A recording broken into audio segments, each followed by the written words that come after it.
Hello, my friends, wherever you're going today, I hope that your day is going well. I want to talk to you today about something of a sacred cow in counseling. Before I do that, if you're watching this on YouTube, which by the way, youtube.com/I am Joe Martino, I want you to know that I am, if you're not watching it on video, I am just messing with people's minds today who think that sports are our identity.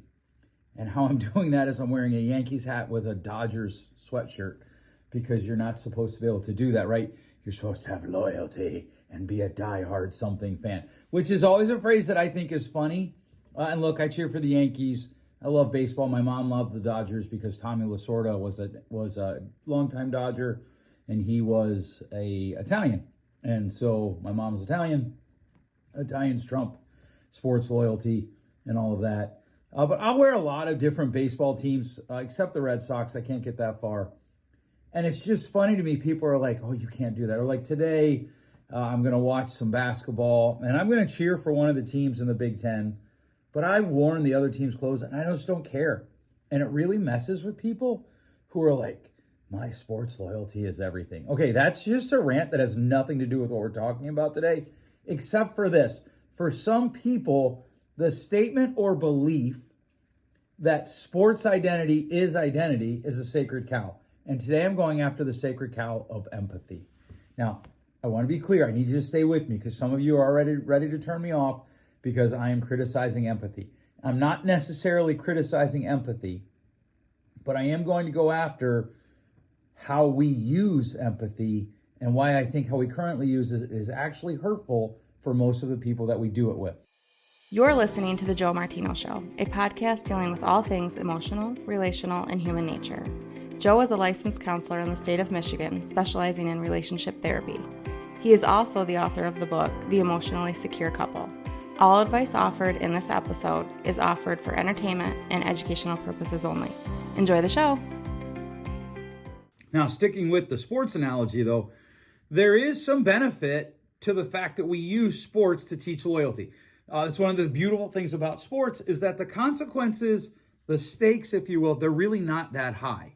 And so what that does is that allows us to teach something that actually has very high stakes, very high outcomes, right? Our how we use loyalty is actually a very important thing. And so when we can use something that really doesn't have that big of an outcome, such as sports, to teach something that is important, that's a beautiful thing. And that's kind of how this whole thing started with me. A number of years ago, I had somebody tell me, actually probably not a number of years ago, it might even been a year ago. I don't remember. You know me and my memory. But I was talking to someone and they said, you know, here's something that people don't talk about a lot. People who are highly empathetic had a very unstable childhood. And I was like, man, I don't know anybody that's not true of. People who are highly empathetic typically had trauma in their life. Now, look, I imagine that there is somebody out there who's like, look, I'm highly empathetic and I had a super stable childhood. Great, awesome, good for you.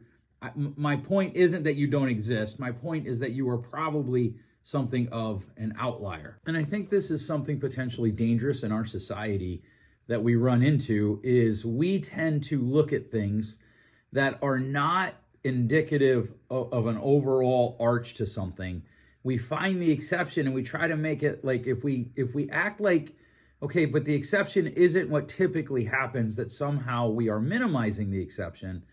And this causes us to embrace some difficult realities to live out. It causes us to struggle to live in the world as it is versus how we would like it to be, I think is probably the best way that I can explain that.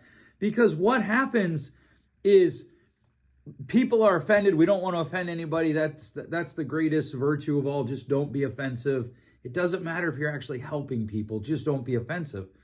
And I remember when empathy first kind of came on the scene. If you study the etymology of the word, it is a new word in the history of how words work. It is something new. And I remember when it first came out, what a big deal it was. I remember the first time I saw Brene Brown's video on empathy and how she talked about it and the difference of sympathy. And I remember thinking, man, this is great because we need to learn to just sit with people. But over time, something weird happened. Over time, we went from Like, hey, there's this thing, empathy, and we need to use it to walk with people, to sit with people, to meet people where they're hurting, and there's sympathy. And we somehow started to elevate empathy up to almost deific status, right? It's almost something we worship now. So that the very idea of questioning, are we actually helping people with empathy, is met often with anger. In fact, I'm reading a book where the guy uses a very provocative title about empathy. I've read one a couple years ago by Dr. Paul Bloom, where he said against empathy. And it's actually a fascinating book. He actually talks about how empathy is probably the driving emotion behind people who do torture. And here's how he runs it out. He says, look, the guys that are doing torture in the CIA, which, by the way, I want to be really clear. I, Joe Martino, think all torture is wrong, period. But he says the guys that are doing torture in the CIA, they're doing it because they have empathy for the future victims. And empathy becomes this self-running loop. Who do you have empathy for? And the Black Lives Movement, the Police Lives Matter movement, those two movements emphasize this, because the people who are like, well, Black Lives Matter, they're talking about something that is true. There has been a historical injustice. The people are like, well, Blue Lives Matter, they have empathy too for the people who have lost their lives as police officers, who have had injustice done against them as police officers, which I know is not a popular thing to talk about. And that's kind of the guy's point in the book. One of the problems with empathy, as we currently use it, is that we don't make much space for it to have nuance. And so the idea that empathy might not be quite as good, as effective as we've thought, it literally, people like very upset. The one author put it, he's like, it's almost like people are setting their hair on fire because someone suggested that they might be setting their hair on fire. And I was like, man, well, that is something to think about, because I feel like that happens a lot today. And we've talked about this, or I've talked and you've listened, and some of you have emailed me. We've lost civil discourse today. We have lost the ability to passionately disagree without drawing lines that say you're less than human. And I've gotten a lot of angry emails this year when I've talked about how, like, hey, look, emotionally wise people don't vilify people they disagree with. If you're just on the podcast and you're wondering what I did, I just drank some coffee. For the record, my coffee mug matches my Dodgers jersey. And what has happened over the years, that has nothing to do with what is going on. It's just proof that at the time of this recording, I have a lot of ADHD going on. What has happened over the years is we have vilified sympathy. And this happens, right? Because people who are going through a hard thing, you'll hear them say, I don't want your sympathy. I don't want your pity. Well, but those are actually emotions too, and those can be useful emotions. Sympathy doesn't have to be a sitting in judgment emotion, as many of the followers of Brené Brown have adopted over the years. In fact, I've kind of had my own falling out with Brené, which she doesn't even know about, so I'm sure she doesn't care. But I read all of her books, and then I read one of her books where she was like, everyone is doing the best that they can. Brené, I just don't believe that. The guy that's raping someone isn't doing the best that he can. Just this week, I found a comment on one of my YouTube podcasts on the sexual assault of Cindy Clemenshire, where somebody was like, I don't believe you. This man did all these wonderful things. You should have just been quiet. It was 40 years ago. You were nearly a teenager. So wait, you're okay if sexual assault happens if it's a teenager then? Is that what you're saying? Because that guy's doing his best and he's helping people. That's hogwash. And so what happens is, not only is it hogwash and it's really dangerous beliefs, but then it runs into this trouble of who do we empathize with? Do we empathize with this guy that did all these great things? I don't at all, to be clear, you should know that. Or do we empathize with Cindy? I empathize with her. And I don't believe that he was doing his best when he was doing that. When he assaulted her, he was not doing his best. And over the years, I've had more and more differences with Brené Brown. And again, she's super famous. You know, I see 35 clients a week, 30 clients a week. and I live in a little small country town in the Midwest. I'm sure she doesn't care. But if you listen to this because you find value in it, if you find value in the ideology that drives the Joe Martino Show, I want to give you pause to stop and consider, have you considered the ideology that drives the books that you read or that drives your actions? For instance, when we talk about empathy, define empathy for me. Right now, wherever you're listening to this, if you're washing dishes, cooking, cutting the grass, working out at the gym, driving in your car, going for a walk, whatever you're doing. I had one person write in and tell me that they listen to my podcast in order to put off homework. So if you're putting off your homework, define empathy for me. And then I'm going to read for you a definition of empathy that I have found in a dictionary. Okay, so hopefully you took a few seconds there and you came up with your definition. Here's a definition from a dictionary. And I'm going to read a lot of definitions to you here. I'm actually going to do a lot of reading. It's going to be a little bit difficult for me. My podcast is a one-person show, and so I have to do a lot of everything. Okay, so according to the dictionary that is online, empathy is the ability to understand and share the feelings of another, such as, or used as an illustration, he has total lack of empathy for anybody. In other words, the he there can't understand anybody else's feelings. Merriam-Webster defines it as of being aware of and sharing another person's feelings, experiences, and emotions. Now, here's the thing, though, that gets interesting, as this book that I'm reading points out. It's actually somewhat ill-defined because there are a lot of different definitions. Merriam-Webster goes on to say the act of imagining one's ideas, feelings, or attitudes as fully inhabiting or something observed, such as a work of art or natural occurrence. The imaginative projection, and then there's a whole see that. And then Merriam-Webster very helpfully says, here's a difference between sympathy and empathy. Sympathy and empathy both refer to a caring response to the emotional state of another person, but the distinction is typically made while sympathy is a feeling of sincere concern for someone who is experiencing something difficult or painful.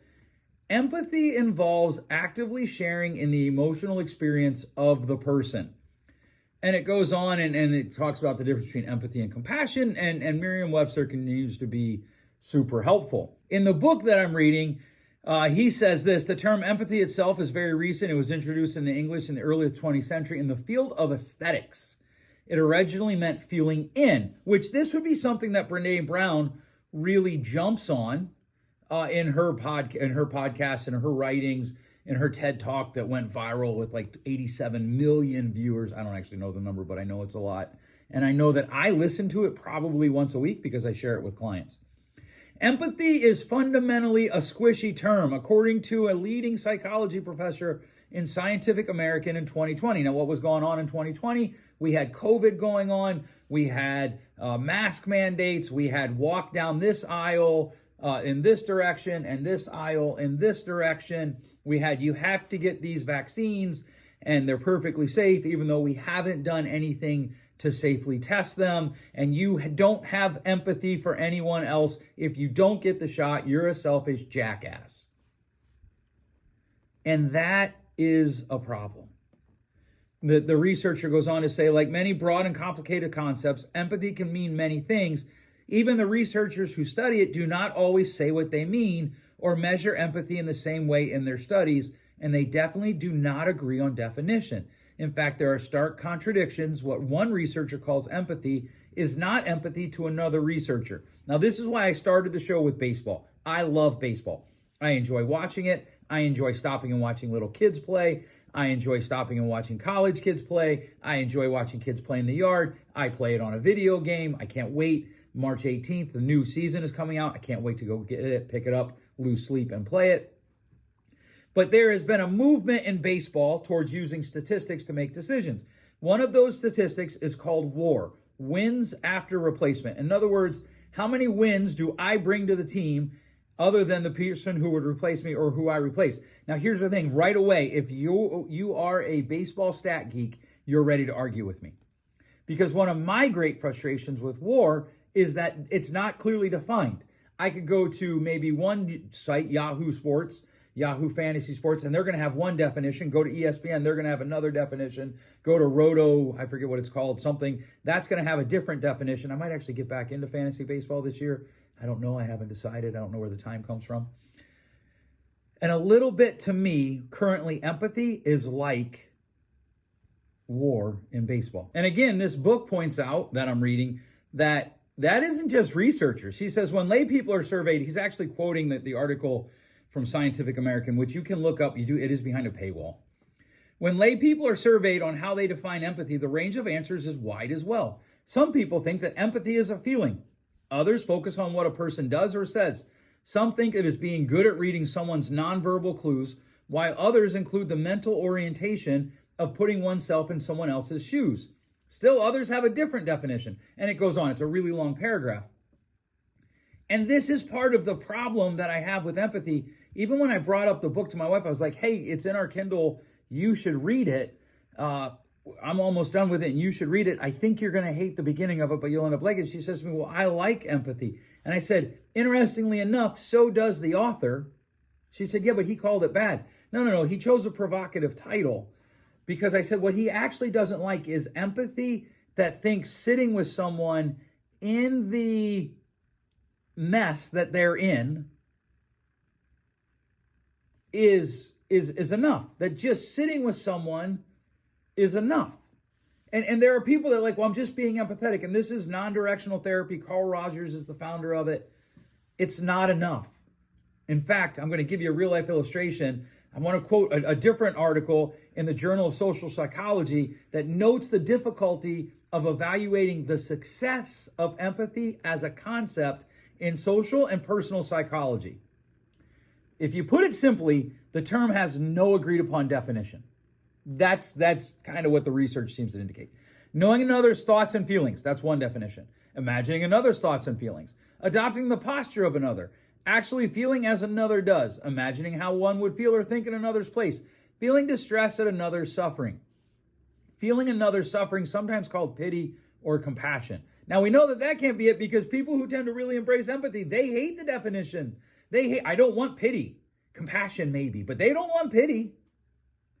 And so what is interesting is it seems to fall into a couple different definitions. The first one is that there's some level of a cognitive act, that empathy is a cognitive act. It's my intellectual ability to hear what you're going through and be like, yep, man, that would be hard. And you know what? I have this. There's a guy in my men's group who's going through a lot of hard things. And every week it comes up. And I said to him 2 weeks ago, I said, I'm not trying to invalidate your experience because I think for the most part, little hypothetical here or parenthetical here, excuse me, we tend to view empathy as validation. If you empathize with me, you validate me. And I think that's a super dangerous definition. I said, I don't want to invalidate your experiences, but my question is, at some point, you have to look to the future. I can cognitively sit here and say, yeah, that sounds awful. That sounds terrible. That sounds like something that would be difficult to go through. And that's the cognitive act. And often, that's where it ends. There's a second, somewhat broad definition of empathy that sometimes refers to it as an affective or emotional act. It's not merely knowing what someone feels, but it's actually feeling what they feel. If they're happy, I'm happy. If they're sad, I'm sad. And you know what? There's truth to this. We talked about it in one of my earlier episodes. Emotionally healthy people celebrate with those who celebrate. They weep with those who weep. There's an ancient writer who wrote that we should rejoice with those who rejoice. That's an ancient word for throw a party, for those who throw a party. Be happy for those who have good things going on. And simultaneously, that writer said, and be sad with those who are sad. And sometimes we can do this, we can share those emotions almost voluntarily, right? Like, oh man, I can only imagine. I was talking to a guy 2 weeks ago, 3 weeks ago, I don't remember anymore. And he is sitting on my couch and he is crying because he is in a hard time. And I remember that time and I can sit there and I can feel it with him. I said to him, I imagine going home with something like this. He's like, man, it's like you have cameras at my house. There are other times where this sharing of feelings is almost involuntary. And I think that's what we kind of value most today. We've kind of made this shift for when Brene Brown first was like, hey, empathy is something we need to be considering. We've kind of moved on to and kind of forget everything else. Sympathy's bad. You want to feel the other person's emotions and just live there in that pain with them. And maybe some of this comes from Brene Brown, who I kind of consider the mother of modern day empathy movement. Because one of the things that she talks about, if you read her books, if you listen to her podcast, she'll talk about empathy includes perspective taking. And she says that recognizing someone's perspective as their truth. And if you've listened to this for any amount of time, you know I hate that phrase. Well, I'm just speaking my truth. Well, there's truth. There has to be some objective truth. And one of those objective truths is, what are you going to do about whatever's going on in your life? Brown defines it. This is interesting. It was pointed out to me that Brown actually defines empathy as feeling with people, not feeling in people, which goes against the original definition of empathy. I'm not too concerned about that because words do grow, they do evolve. But here's the thing, and this is where I think it all started. Sympathy, and when you listen to what Brown has to say, it highlights an asymmetry in the relationship. In other words, there is a sufferer and a comforter, someone in the pit and someone attempting to help them out. And she has a little 3-minute video. She's talking, it's a voiceover where there's a little guy, a little stick figure drawing in a pit. Somebody drops a ladder. And empathy, on the other hand, minimizes this sense of sufferer and comforter, at the asymmetry, both by withholding judgment and by resisting the urge to make things better. And we embrace that, right? By responding to the despairing words of the sufferer and just sit in the pit with them. And she highlights that sympathy wants to solve it. And I think that her problem is she makes for a person who seems to love words and love the growth of words, she makes too small, too narrow a definition of the word. Because yes, if sympathy is just me wanting to end your pain, that's actually not sympathy. That's me wanting to comfort myself. That's a problem. I agree.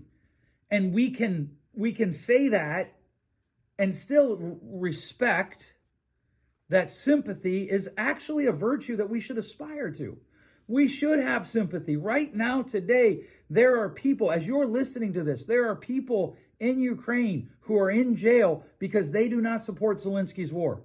In Russia, there are people in jail because they support Zelensky's war.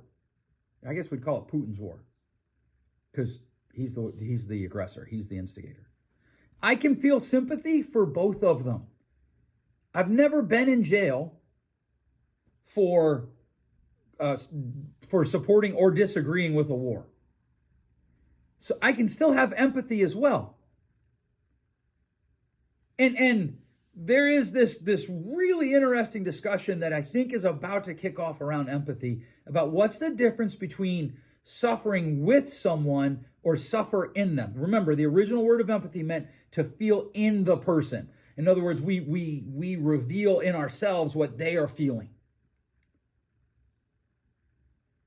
And that becomes an interesting discussion because right now what I see in counseling is there is a ton of people who they just want empathy. And by empathy, what they really want is validation. Yep, that's really hard. Your life sucks. Here's a joint. Let's smoke some weed. Let's drink a little bit of alcohol. Let's numb. And that's good enough. That's me loving you and speaking my truth. And that's hogwash. And I want to make a distinction here. I am kind of talking a little bit quickly. I'm running back and forth between what Brene Brown says and writes and what people who are doing with what she's writing and saying. That's always a danger in something that you are writing or creating. And I want to recognize that. One of the things I think we need to consider, and I appreciate about her writing and her production, is she's trying to close the gap between the comforter and the sufferer. She's trying to close the gap between the person that is in pain and the person that's trying to offer comfort. I think she does it a little bit sideways. She misses, I think this is one of the problems with qualitative research, which is what she does, is it doesn't account well for confounding variables. And I think one of the confounding variables that she does not seem to account well for is there is a distinction between sympathy that is for my benefit and sympathy that is for your benefit. I would argue that the first is not sympathy. I also would argue that there's a difference between empathy that is for my benefit and empathy that is for your benefit. And I would argue that the first one is not empathy. And she does not address this at all. I don't see it being addressed at all in the literature, but yet it's there. And this is one of the great dangers that I hear people say, well, I talked to this person because they went through exactly what I went through. That actually, in my mind, makes them the most dangerous person for you to talk to, because A, you don't know that they're healed. They might be leading you from their wounds, not their scars.